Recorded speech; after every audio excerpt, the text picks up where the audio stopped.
everyone. Welcome to the Mufasa book readings. My name is Julia, and your reader for today is Mpo. She'll be reading the questions at the back of the book. So if you haven't tuned into some of our videos, this is a great opportunity for you to catch up. Enjoy. Questions I am often asked. Frankly, I've always been embarrassed by personal questions like some in this afterword. But I'm asked them so often and with so much interest that I've gone ahead and included them here. Many of these questions and answers were also included in Living the 7 Habits. The 7 Habits was published in 1989. Given your experiences in the many years that have followed, what would you change, add, or subtract? I'm not responding like you, but frankly, I wouldn't change anything. I might go deeper and apply wider, but I have had the opportunity to do that in some of the books released since then. For example, over 250,000 individuals were profiled showing Habit 3, put first things first as the habit most neglected. So the First Things First book, published 1996, went deeper into habits 2 and 3, but also added more substance and illustrations for all the other habits. The 7 Habits of Highly Effective Families applied the 7 habit framework of thinking into building strong, happy, highly effective families. Also, my son Sean applied the framework to the unique needs, interests, and challenges of teens in a very visually attractive, entertaining, and edifying way in the 7 Habits of Highly Effective Teens. We have also had tens of thousands of people tell us of the significant impact of becoming the creative force of their own lives through internalizing the 7 habits. 76 of them shared the details of the fascinating stories of courage and inspiration in living the 7 habits, showing and transforming power of the principles in all kinds of personal, family, and organizational settings, regardless of their circumstances, organizational position, or prior life experiences. This is the second question. What have you learned about the 7 habits since the book's release? I have learned or have reinforced many things. I'll briefly mention 10 learnings, and I think we're only going to get to 6 of these learnings in this reading. I have learned the importance of understanding the difference between principles and values. Principles are natural laws that are external to us and that ultimately control the consequences of our actions. Values are internal and subjective and represent that which we feel strongest about in guiding our behavior. Hopefully, we will come to value principles so that we get the results we want now in a way that enables us to get even greater results in the future, which is how I define effectiveness.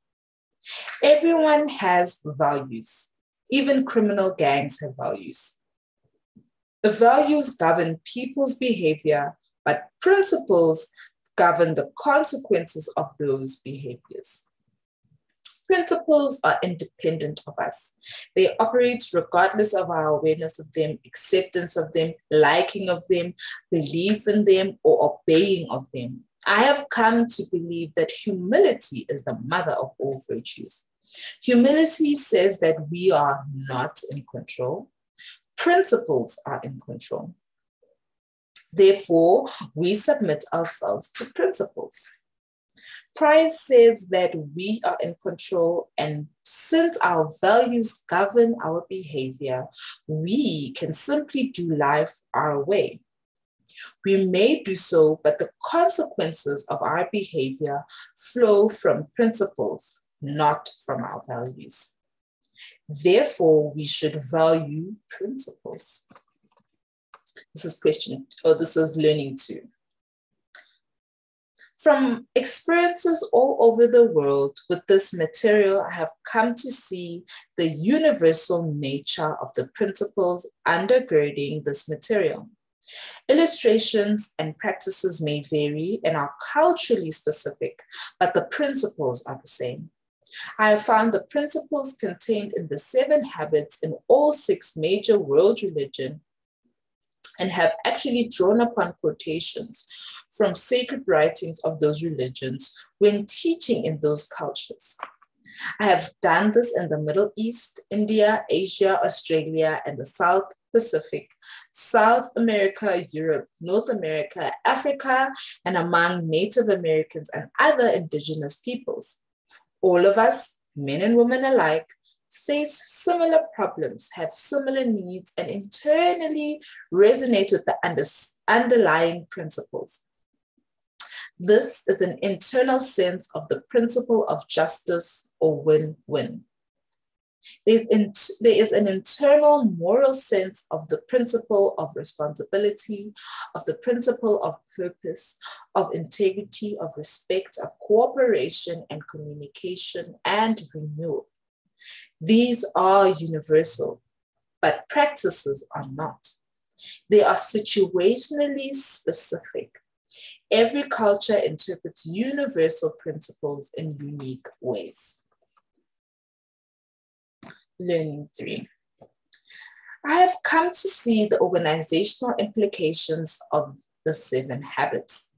Although, in the strict technical sense, an organization does not have habits. Its culture has norms or mores or social codes which represent habits. An organization also has established systems, processes, and procedures. These represent habits. In fact, in the last analysis, all behavior is personal. It is individual, even though it often is part of the collective behavior in the form of decisions made by management regarding structure and system, processes, and practices. We have worked with thousands of organizations in most every industry and profession and have found that the same basic principles contained in the 7 habits apply and define effectiveness. Learning 4. You can teach all 7 habits by starting with any one habit. And you can also teach one habit in a way that leads to the teaching of the other 6. It's like a hologram where the whole is contained in the part and the part is contained in the whole. Learning number 5.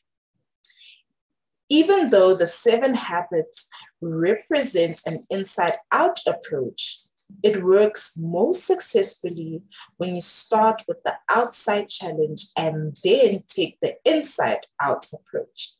In other words, if you are having a relationship challenge, say a breakdown of communication and trust, this will define the nature of the needed inside-out approach in winning the kind of private victory that enables the public victory meeting that challenge. This is the reason I often teach habits 4, 5, and 6 before I teach habits 1, 2, and 3.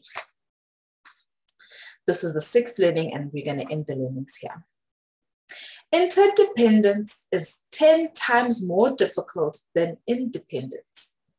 It demands so much more mental and emotional independence to think win-win when another person is into win-lose. To seek to understand first when everything inside you cries out for understanding. And to search for a better third alternative when compromise is so much easier. In other words, to work successfully with others in creative cooperative ways requires an enormous amount of independence, internal security, and self-mastery. Otherwise, what we call interdependency is really counterdependency, where people do the opposite to assert their independence or codependency, where they literally need the other person's weakness to fulfill their need and to justify their own weakness. Thank you. Thank you so much for watching our videos. Don't forget that you can find this video on YouTube and Facebook. And don't forget to like, share, comment, and subscribe. Thank you so much for watching. Bye.